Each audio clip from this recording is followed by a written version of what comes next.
Welcome back to the Balance Boldly podcast. I'm your host, Naketa Ren Thigpen. Excited to be back with you again. Here we are, still in Women's Health Month, and if I have to pop my collar, wearing a t-shirt today, but I'm popping anyway. It's National Social Workers Month. So for all of you that are out there serving and showing up fully for your clients, whether you're on the clinical, direct care, or the political side, we thank you and we honor you for your work. Clap, clap. Try not to make noise with my maracas in the background so the editor / my husband doesn't get upset. All right, everybody. I have been waiting to interview this gentleman. First and foremost, I already had to tell him that he's one of the few people, author and artist, that my son, who we love to life, actually read. So there's that part. Let me introduce you to Austin Kleon, New York Times bestselling author of Still Like an Artist and multiple other reads after that. His book has been called brilliant. His work has been riveted across every single featured publication you can think of. And he happens to do a lot of speaking and creative support and consultation for companies like Pixar, Google, TEDx, you name it. He's been there, done that, with a t-shirt and a ball cap to that. When he is not showing up here for you at the BBP, the Balance Bully podcast, he is making sure he checks in with his wife and his sons. Austin, welcome to the Balance Bully podcast. How are you today?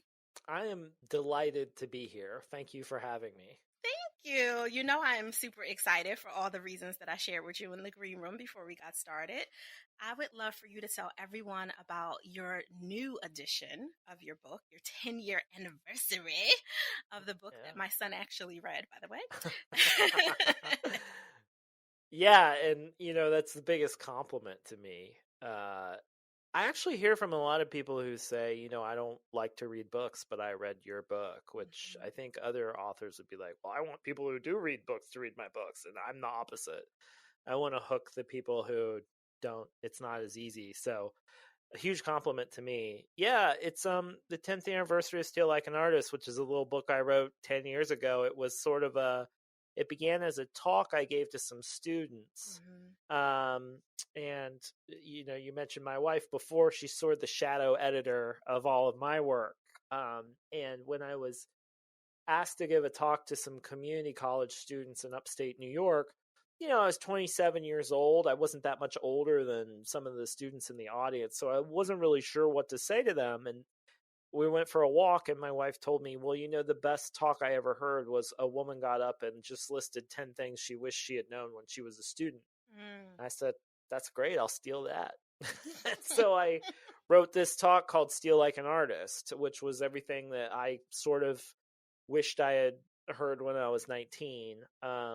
And then that talk went over well, but I'm an elder millennial, so I'm sort of on I remember life before the internet, but have lived most of my life on it. Yeah. And so if it didn't happen online, does it exist? So I turned the text of the talk and slides into a blog post, and then that went viral. And that became my second book. And Still Like an Artist sort of took off and did very well and changed my life. And I wrote 2 more books in the series, Show Your Work and Keep Going. And now I have a life where I write full time and make art and help other people write and make their art too.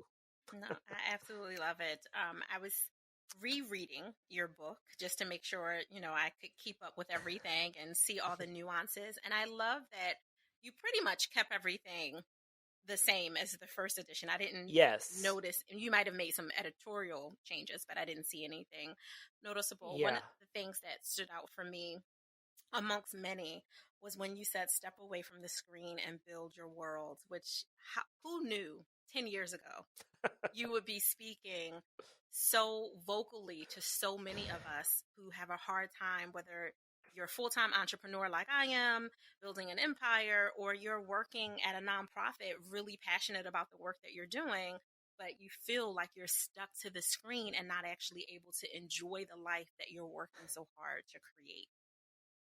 Yeah. I think that connection is not our issue right now as far as connecting with the wider world. What's very hard is to connect with our local world. That's our neighborhood, our family, our friends, the stuff that's right in front of us, that seems to be the stuff that's harder to connect with right now than the stuff that's far away or digital. And for me, it's this time where you can take stuff in all day. Yeah. You know, it's just like you can just devour influence and inspiration. You could be online 24/7, be taking all this stuff in, but you know, it's harder and harder to make the time to disconnect from the wider world so you can connect with yourself. Yeah.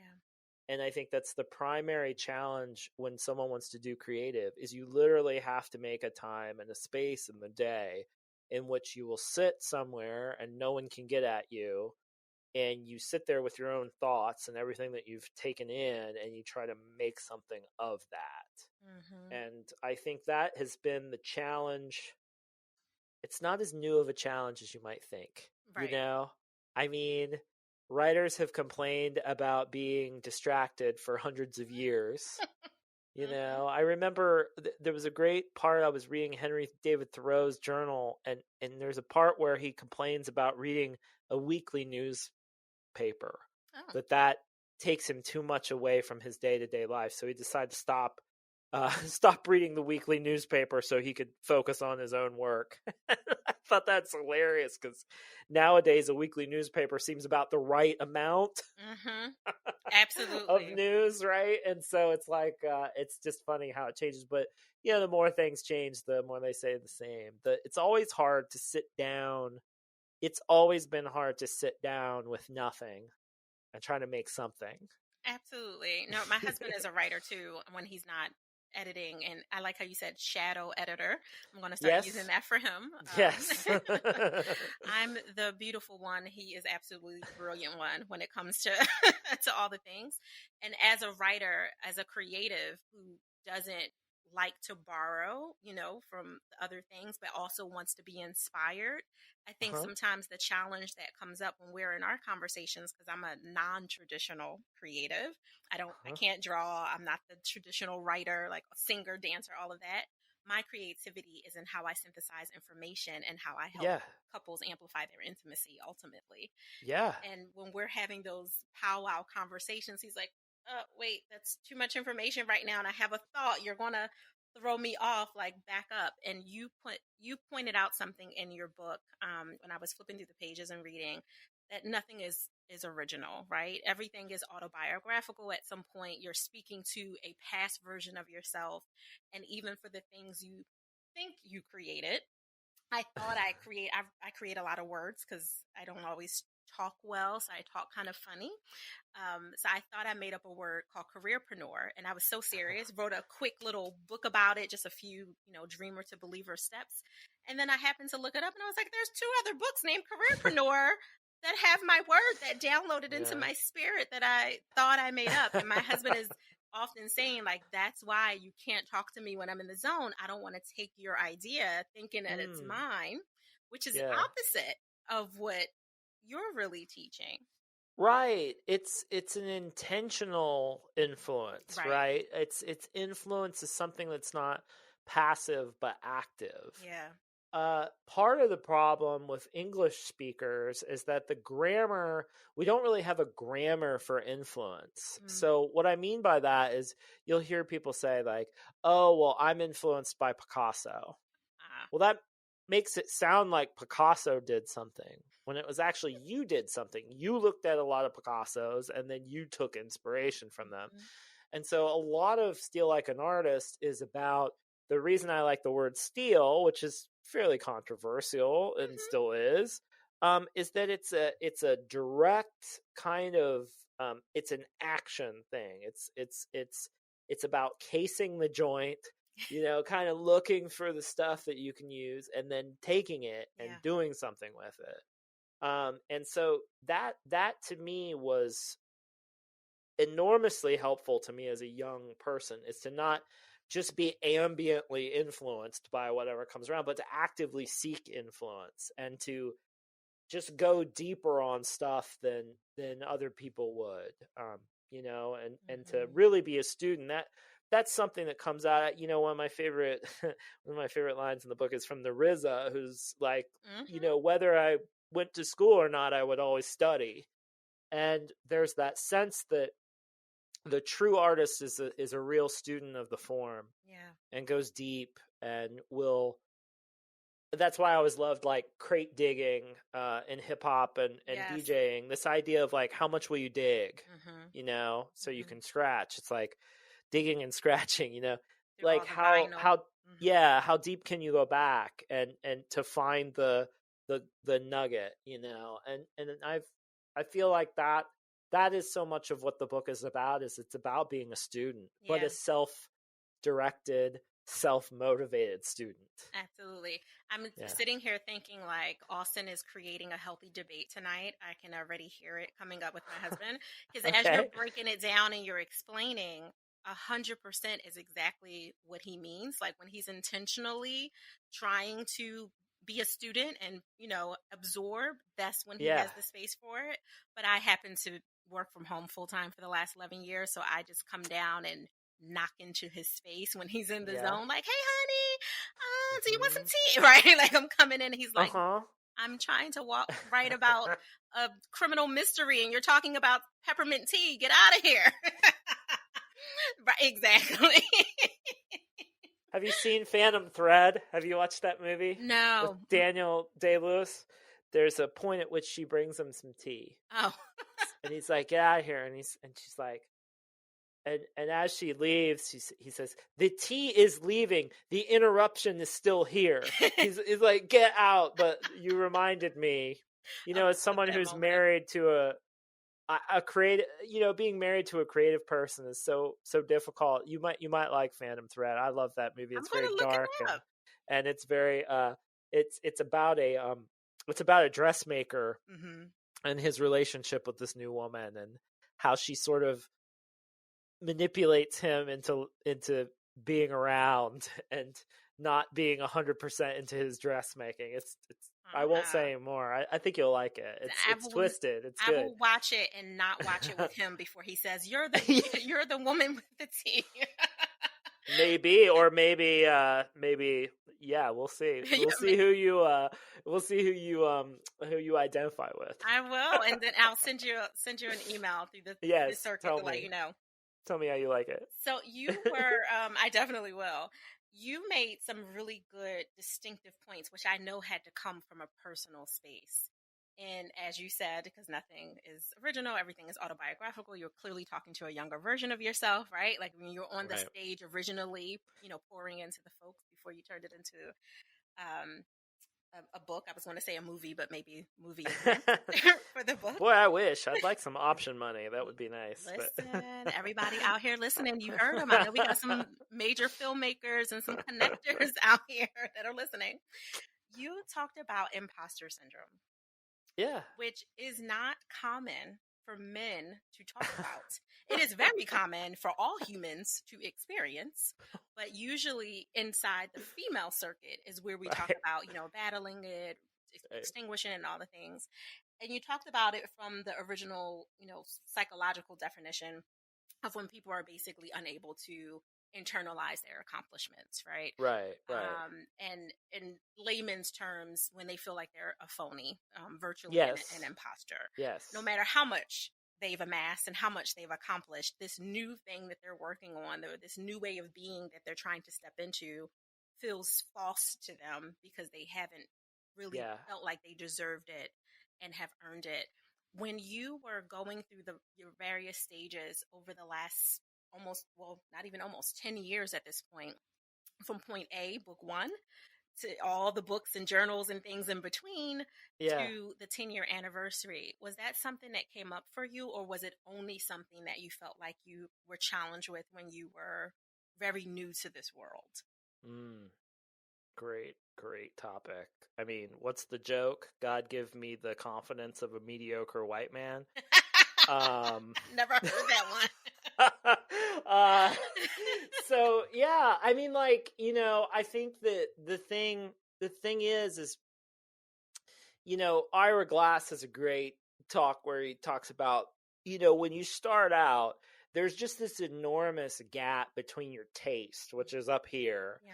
and your talent, Mm-hmm. which is down. You're just not, you can't, and trying to close that gap or get in, get up there is so much of the early work. And a lot of it, you sort of have to fake it till you make it. You really have, there's a certain amount of self delusion in the beginning Mm-hmm. as to, to give yourself permission that I'm going to try to do this. Like who tries to be an artist, Right. I mean, like, that's just such a crazy thing, Right. and it's actually in other books. It's something I often tell people, forget the noun, do the verb. So whatever it is that you want to be, if you want to be a great artist, don't tell anyone that. And don't say it to yourself. Just say, what are the verbs involved in that? Yeah. So if you want to be a painter, don't worry about being a great painter. Just worry about painting and spend as much of your time as you can in doing that. And so whenever I thought, like, I want to be a writer, that's usually when I go off the rails sometimes, but if I just think about writing, that's like doable, but as far as imposter syndrome goes, I don't know that you ever get over it, because there's such, in order to get anywhere new, Mm-hmm. you have to kind of not know what you're doing. Absolutely. To get to discover anything that's going to advance you in some kind of way, you've got to kind of be venturing into the unknown. Yeah. And I think that my growth as a creative person over the past 10 years has just been getting comfortable with that not knowing, being comfortable with uncertainty, being comfortable with the blank page, whether it's a literal blank page or the metaphoric, blank page of life, No, and I love this. yeah. You brought up a couple of points that gives me the perfect segue, but before I do it, the bridge for me is you use the quote unquote provocative, controversial word of steal, right? Yeah. Yeah. What I'm known for is helping people be intentionally selfish. So I Oh, get all kinds of bottles thrown at me metaphorically, right. right? Like, what? Like We're not that. supposed to be selfish. We're supposed to be Right. selfless. Right. But something that you just brought up about, making sure you have space to Mm, to do the verb, to embrace the verb and not overly focus on the noun, does mean you have to create space for the acknowledgement that you are becoming someone else, that yeah. you've had to heal and grow from other parts of you, the 15-year-old version, the 22-year-old version, the Yeah. so on and so forth. And for me, what intentionally selfish is really giving yourself that gift of the space so you can create your joy, which in your terms would be create your own world, Right. which is very similar. So I have to ask you for all the ways of being that you've become. And I'm sure it's not been one big leap from 9 years ago to the 10th year. You've had ebbs and flows of who you are. How have you created that space and giving yourself permission to pause so you can be ready for the next new blank page and have the strength to tackle that next new way of being?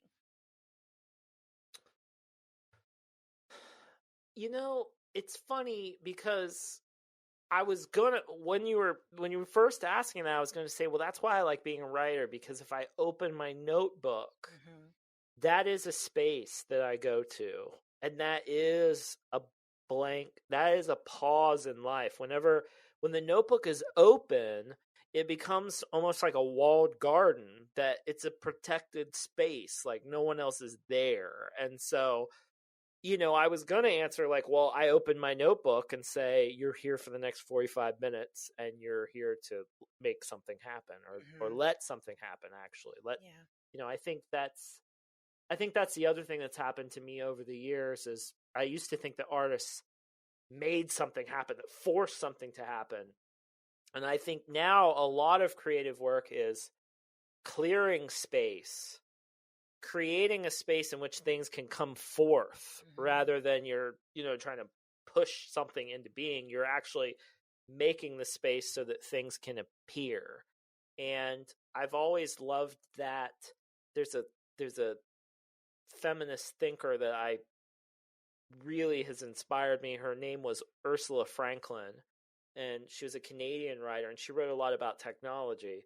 But one of the things she said that's really beautiful, that sticks with me always, is that silence is a space for something to happen. Mm.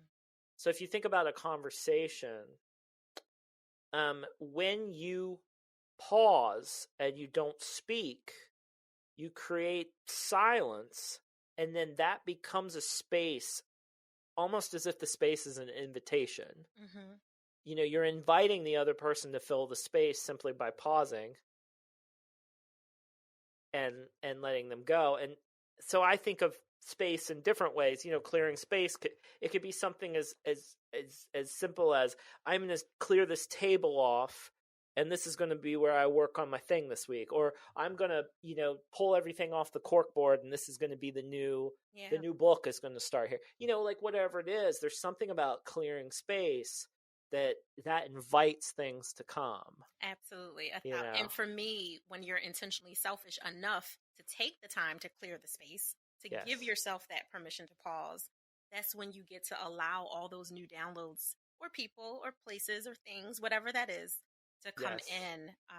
Oh my goodness, Austin, I could talk to you forever, but you know where I stand as a balance and relationship advisor. I have to make sure that you have a break between now and your next interview today. So before we end, how can people connect with you, and where can they get your book? Well, I would hope that you, if you have a local independent bookstore, that you would walk or ride or drive over there and spend some time there in what I call the serendipity of the stacks, because I don't think there's anything more magical than going to a bookstore or a library and just letting yourself be kind of pulled to different books.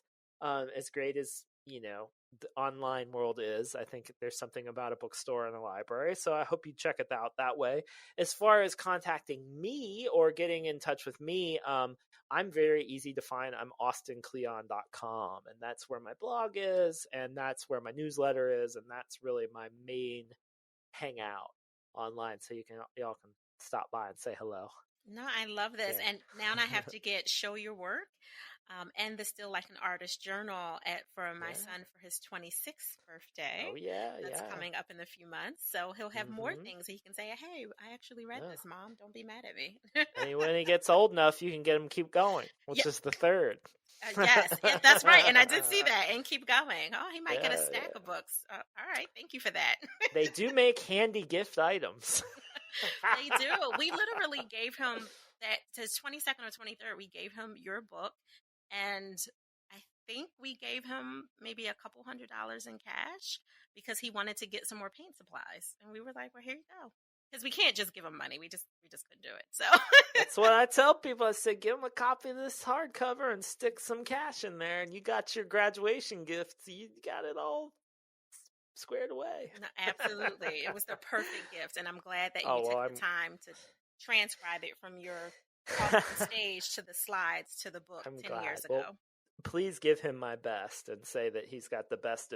I got the best endorsement today from that fact. You're so awesome. Thank you so much, Austin, for coming by the BBP. You are welcome anytime, as well as your lovely wife and your boys. I will tell them you said hi. I will.